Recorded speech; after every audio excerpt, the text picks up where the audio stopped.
Match में बने हुए हैं और दोनों के पास चांस है कि वो डोमिनेट कर सकते हैं और उसके लिए कल के दिन का खेल बड़ा इंपॉर्टेंट होने वाला है, क्योंकि अगर India early on wicket lose करता है तो न्यूजीलैंड उसका एडवांटेज ले जाएगा। और अगर इंडिया जो है पार्टनरशिप बिल्ड कर लेता है शुभमन गिल और जयसवाल, तो फिर न्यूजीलैंड जो है ना आहिस्ता आहिस्ता आपको बैकफुट पे जाता नजर आएगा, क्योंकि इस विकेट में मैं समझता हूँ 50 to 100 रन की लीड बड़ी लीड होगी। अस्सलाम वालेकुम viewers, welcome to all of you on my YouTube channel Cric Chat. मैं उम्मीद करता हूँ आप सब खैरियत से होंगे। आज की वीडियो में हम बात करेंगे कि इंडिया और न्यूजीलैंड के दरमियान सेकंड टेस्ट मैच आज पुणे में शुरू हुआ। बड़ा ही थ्रिलिंग एनकाउंटर रहा और बड़ा ज़बरदस्त दिन रहा आज का, खासतौर पर क्रिकेट लवर्स के लिए एक ज़बरदस्त क्रिकेट देखने को मिली। इसी तरीके से पाकिस्तान और इंग्लैंड के दरमियान सीरीज़ का डिसाइडर भी आज रावलपिंडी में शुरू हुआ। वहाँ पर भी एक ज़बरदस्त स्पिन ट्रैक था जिस पर बॉल और बैट की एक ज़बरदस्त बैटल देखने को मिली। तो मेरे साथ है हमजा। सबसे पहले मैं उनसे जानते हैं कि जो आज इंडिया और जो मैच न्यूजीलैंड का स्टार्ट हुआ, न्यूजीलैंड ने टॉस जीता और बैटिंग फर्स्ट की, जैसा कि हम पहले ही कह रहे थे। तो इन न्यूजीलैंड की इनिंग्स को आप कैसे देखते हैं? न्यूजीलैंड की तरफ से जो बेहतर खेले कि जिसकी बुनियाद पे वो उन्होंने 259 रन किया, वो डेवन कॉनवे थे कि उन्होंने 150 प्लस बॉल्स खेली, 76 रन बनाया। उनके जैसा कि रविचंद्रन अश्विन ने अर्ली आउट कर दिया जब आए वो बॉलिंग कराने टॉम लैथम को, तो कॉनवे को भी बड़ा तंग किया और दोनों ने तंग किया, क्योंकि जैसे वो बाद में आए दोनों ओवरे बॉलर उन्होंने लगा दिए, खासतौर पर लेफ्ट हैंडर के अगेंस्ट। तो बड़ा वो पदर खेले पर उन्होंने कोई गलत शॉट नहीं खेली, वो संभल के खेलते रहे और बाद में उन्होंने रन भी बना लिया। 76 पे जा गए, उनको रविचंद्रन अश्विन ने ही आउट किया। उसके बाद रविंद्रा आ गए, रचिन रविंद्रा, उन्होंने बड़ी अच्छी इनिंग्स खेली, 65 रन की इनिंग्स खेली, बड़ा अच्छा खेल रहे थे। और वो इंडिया की पिचों पे वो पता चलता है कि वो इधर के रहने वाले हैं और इन पिचों को जानते हैं खेलता। और फास्ट को भी खेलना बेहतर तरीके से खेलते हैं, और स्पिनर को भी, उनको भी आउट किया। वाशिंगटन सुंदर ने विकेट उन्होंने लिए, उन्होंने क्लीन बोल्ड किए हैं बैट्समैनों को। और उसके बाद वो जैसे बॉलिंग करते रहे और जस्ट जो है न्यूजीलैंड की लास्ट 6 विकेट जो है 62 रन पे गिरा दी। 197 पे 4 डाउन हुए और रचिन रविंद्रा आउट हुए, 4 डाउन हुए। उसके बाद आप देख लें नीचे की जो बैटिंग लाइन थी वो जस्ट 62 रन बना सकी है। भाई इसमें तो कोई शक नहीं कि सुंदर का बड़ा ही सुंदर किस्म का कमबैक था, एक्सीलेंट बॉलिंग थी। और इसी मैं कहता हूँ कि ये है गेम अवेयरनेस, विजन, आपको ईच एंड एवरीथिंग पता होती है। देखिए कैप्टन और कोच ने डिमांड किया कि वाशिंगटन सुंदर को स्क्वाड में शामिल होना चाहिए था, सब ने अलाउ किया, वो टीम में आए, उनको टीम में खिलाया गया और उस लड़के ने उस कॉन्फिडेंस को साबित किया और उन्होंने डिलीवर करके दिया। आप देखें एक टाइम पर जब 193 थे न्यूजीलैंड के, तो मैच इंडिया के हाथ से जा रहा था, क्योंकि इतना आसान विकेट नहीं है। इंडिया ने भी आकर 11 ओवर खेले, 16 रन बनाए और एक विकेट गिर गई है। तो अगर ये रन 300 प्लस चला जाता तो इंडिया के हाथ से मैच चला जाना था। लेकिन उस लड़के ने आकर जिस तरीके की बॉलिंग की, और रोहित शर्मा की कैप्टनसी की जितनी तारीफ कीजिए कम है, कि भाई उसको पता है कि मैंने कौन सा बॉलर किस सिचुएशन में यूज़ करना है, किस बैट्समैन को मैंने किस तरीके से हैंडल करना है, बॉलर को क्या जो गाइड करते हैं, वो जिस तरीके से बॉलिंग रोटेशन करते हैं वो उनको पे ऑफ करती है। आप देखें वरना इंडिया डाउन चल रहा था, लेकिन वो तीसरे स्पेल में जब उन वाशिंगटन सुंदर को लेकर आए और उन्होंने फिर जिस तरीके से अपना जो पिच मैप बदला है, उन्होंने फिर फुलर लेंथ गेंद की है, ठीक है, विकेट टू विकेट पे गेंद की है, विकेट टू विकेट गेंद की है, जिसकी वजह से 6 विकेट्स उन्होंने जस्ट 62 रन में ले ली और एक दफा मैच में कमबैक कर लिया। अब मैच इस सिचुएशन में आ गया है कि भाई, और वाशिंगटन सुंदर पहले बॉलर हो गए जिन्होंने पुणे में 5 विकेट लिए हैं, और मैच अब इस सिचुएशन में है कि आप ये नहीं कह सकते कि भाई इंडिया मैच से आउट है या न्यूजीलैंड मैच से आउट है। अभी तो कोई में है और दोनों के पास चांस है कि वो डोमिनेट कर सकते हैं और उसके लिए कल के दिन का खेल बड़ा इंपॉर्टेंट होने वाला है, क्योंकि अगर India early on wicket lose करता है तो न्यूजीलैंड उसका एडवांटेज ले जाएगा। और अगर इंडिया जो है पार्टनरशिप बिल्ड कर लेता है शुभमन गिल और जयसवाल, तो फिर न्यूजीलैंड जो है ना आहिस्ता आहिस्ता आपको बैकफुट पे जाता नजर आएगा, क्योंकि इस विकेट में मैं समझता हूँ 50 to 100 रन की लीड बड़ी लीड होगी, बहुत लीड है। तो आप इस ट्रैक को कैसे देखते हैं? जिस तरीके का ये ट्रैक है जिसमें स्पिनर के लिए बाउंस भी है, एक गेंद रविचंद्रन अश्विन का जो निकला है वो बहुत ज़्यादा पड़ के ऊपर उठा है, तो अगर इस तरीके से ट्रैक ने बिहेव किया तो बड़ा मुश्किल है आगे रन बनाना। जैसा कि सेंसनर की बॉल भी एक दो बॉल्स ऐसी पड़ी हैं कि जब वो शुभमन गिल खेलने गए उन्होंने लेफ़्ट की है, बॉल बड़ा उठा है एकदम। एजाज पटेल की बॉल बेहतर पड़ रही है, तो ये कहना कि इंडियन बैटर जो है वो भी स्ट्रगल कर सकते हैं। स्ट्रगल किया क्योंकि विकेट ही ऐसा है।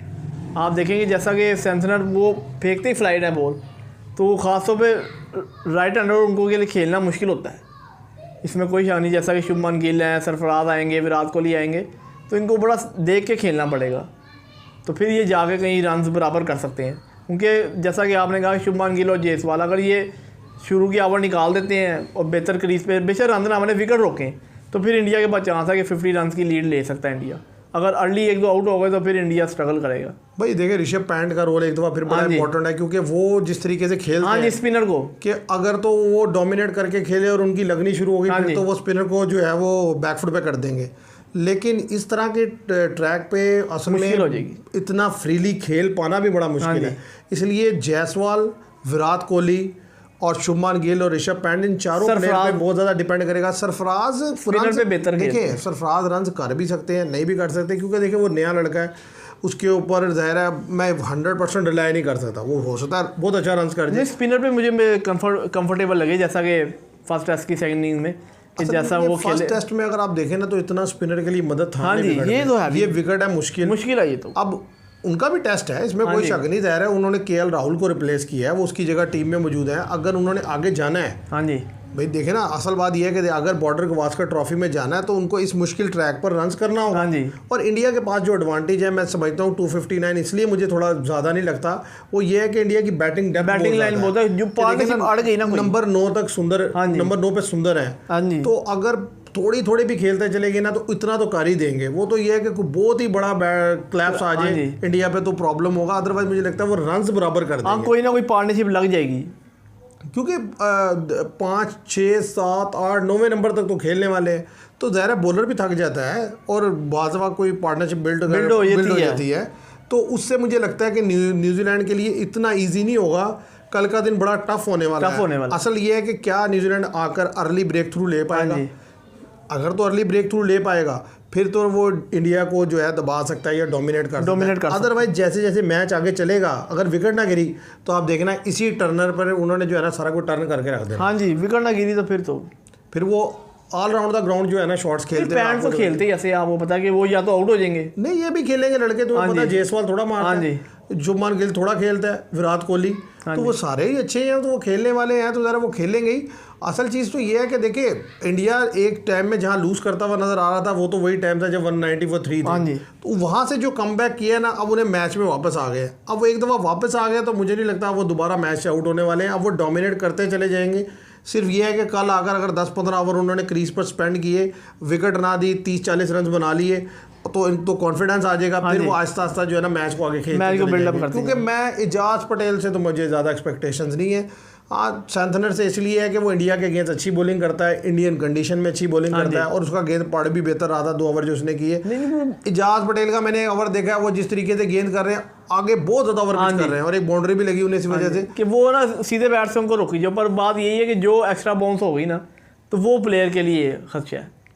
तो व्यूअर्स देखते हैं कल के दिन में जब ग्लेन फिलिप्स के लिए ये विकेट बेहतर है, उधर उन्हें भी लाएंगे। स्पिनर के लिए ये विकेट है ही बेहतर, लेकिन असल चीज़ ये है कि न्यूजीलैंड के फास्ट बॉलर ने दोनों ने बड़ी अच्छी गेंद की। हाँ जी, 5-5, 4, 3 ओवर किए हैं और रन्स भी नहीं दिए, और बॉलर बैट्समैन को जो है ना उसने तंग किया है। मतलब टीम सऊदी ने जो रोहित शर्मा को बोल्ड किया, बहुत ज़बरदस्त डिलीवरी थी।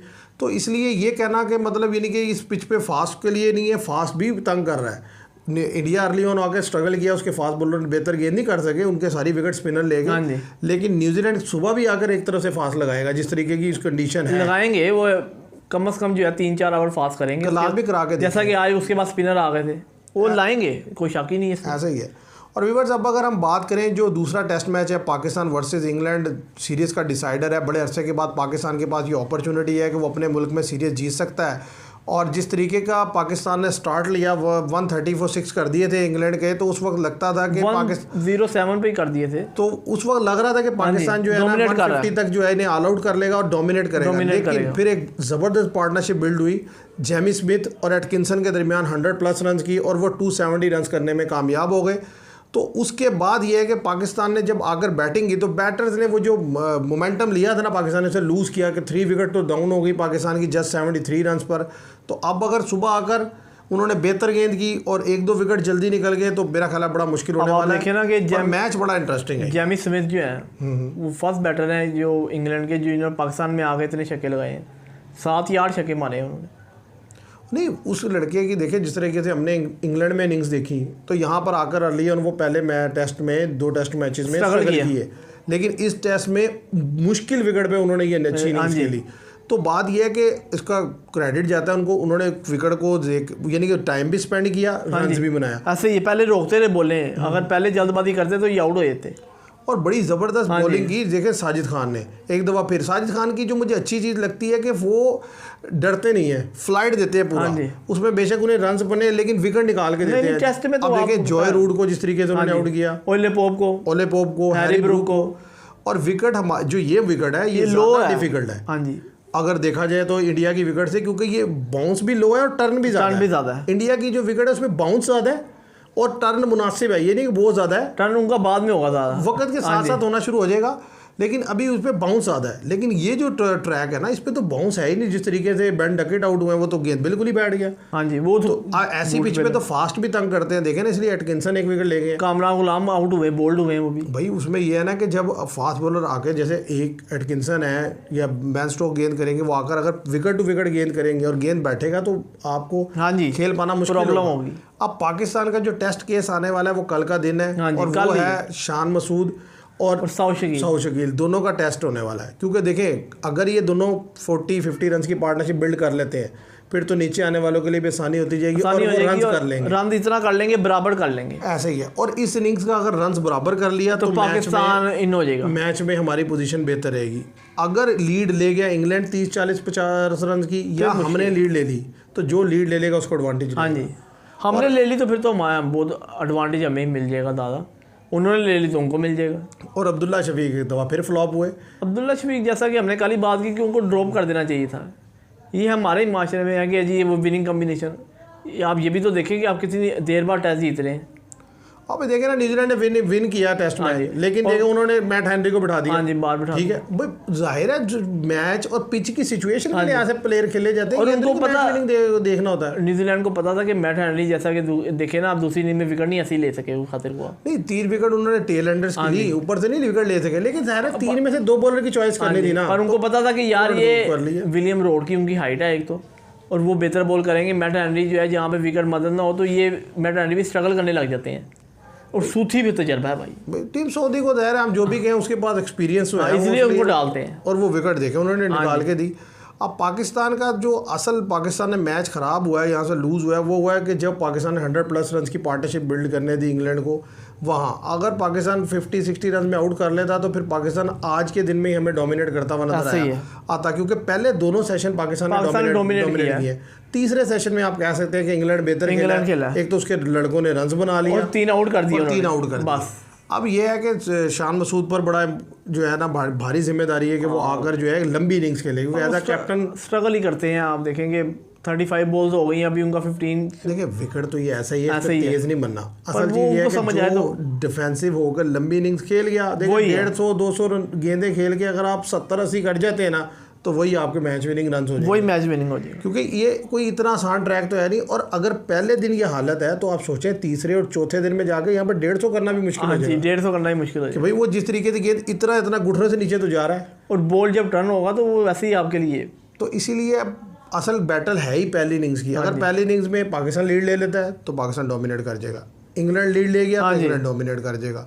तो अभी तक तो जो व्यूअर्स मैच दोनों हुए हैं, दोनों पहले दिन का जो खेल हुआ बड़ा इंटरेस्टिंग था कि बैट और बॉल का एक ज़बरदस्त, जिसे कहते हैं ना फाइट, एक बैटल देखने को मिली दोनों साइड से। हावी था, लेकिन इंडिया ने ज़बरदस्त कमबैक किया और उसका क्रेडिट जाता है वाशिंगटन सुंदर को प्लस रोहित शर्मा की एक्सीलेंट कैप्टनसी को, कि वो जिस तरीके से बॉलिंग रोटेशन करते हैं और जिस तरीके से उन्होंने एतमाद शो किया उसको डिलीवर करके दिया वाशिंगटन सुंदर ने। और दूसरी तरफ जो पाकिस्तान और इंग्लैंड का टेस्ट मैच चल रहा है वो भी बड़ा सनसनीखेज है। एक तरफ इंग्लैंड डाउन हो गया था, लेकिन फिर बड़ी पार्टनरशिप लगी और इंग्लैंड ने कमबैक किया, फिर पाकिस्तान के विकेट्स गिर गए, अब फिर 73 for 3 हैं, तो मतलब अप एंड डाउन चल रहा है मैच में। तो देखते हैं कल का दिन क्या होता है, बड़ा इंटरेस्टिंग मैच होने वाला है कल के दिन में। तो हमारी जो प्रेडिक्शन है वो ये है कि भाई पाकिस्तान के मैच में अगर पाकिस्तान अर्ली ऑन विकेट नहीं देता आगे और पार्टनरशिप बिल्ड हो जाती है तो पाकिस्तान मैच में आगे चलता हुआ हमें डोमिनेट करता हुआ दिखाई देगा। ऐसे ही है। और similar is the case with India, कि अगर इंडिया अगर बैटिंग करता है और वो पार्टनरशिप बिल्ड करने में कामयाब हो जाता है तो वो भी डोमिनेट करेगा, क्योंकि अभी जो सिचुएशन लग रही है वहाँ पर इंडिया घबराया हुआ भी लग रहा है, परेशान भी लग रहा है कि 11 ओवर में 16 रन। मेरा नहीं ख्याल इंडिया ने इससे पहले, ये पिछले टेस्ट में ही था जब गेंद बहुत ज़्यादा सीम कर रही थी तो वहाँ पर भी ऐसी सिचुएशन थी। अदरवाइज बांग्लादेश के खिलाफ क्या पीछे जितनी भी टीम्स हैं बड़ा डोमिनेट करके खेलते हैं वो तो right from the ball one से अटैक करते हैं, तो ये मुझे स्ट्रगल करता हुआ दिखाई दे रहा है इंडिया। तो अब देखना ये है कि न्यूजीलैंड के बॉलर विन करते हैं, यानी कि स्पिनर विन करते हैं, या बैटर विन करते हैं कल के दिन में, और जो कंडीशन बता रही है उससे तो लगता है कि स्पिनर विन करेंगे। हाँ जी। और आज देखे, आज के दिन में 12 विकेट लिए हैं ऑफ स्पिनर ने। हाँ जी। तो ये बहुत बड़ी बात है कि बड़े अरसे के बाद ऑफ स्पिनर बेहतर गेंद कर रहे हैं। तो व्यूवर्स, मैं उम्मीद करता हूँ आपको ये वीडियो पसंद आएगी। वीडियो पसंद आए तो इसे लाइक कीजिएगा, शेयर कीजिएगा, चैनल को सब्सक्राइब कीजिएगा। Thank you very much.